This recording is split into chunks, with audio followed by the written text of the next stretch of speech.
অনেকগুলো পদ্ধতি জানছি, 2 হাতের, 4 হাতের, 3 হাতের চলছে।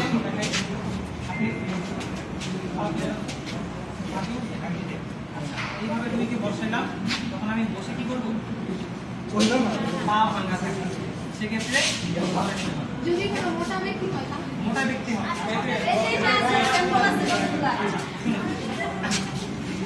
আমি যে আপনাকে টানলাম এইভাবে করে, এইভাবে কিন্তু আপনি অনেক মোটা ব্যক্তিকে টানতে পারেন, ঠিক আছে? আপনার কাছে মনে হচ্ছে অনেক মোটা ব্যক্তি হলে কোন বাইরে?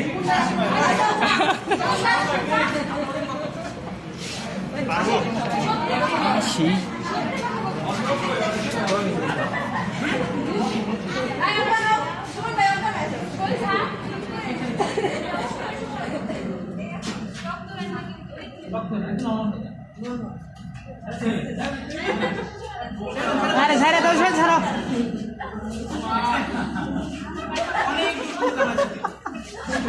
বাইরে ডাক দিল কিনা মানুষকে আমার ইমার্জেন্সি চাই।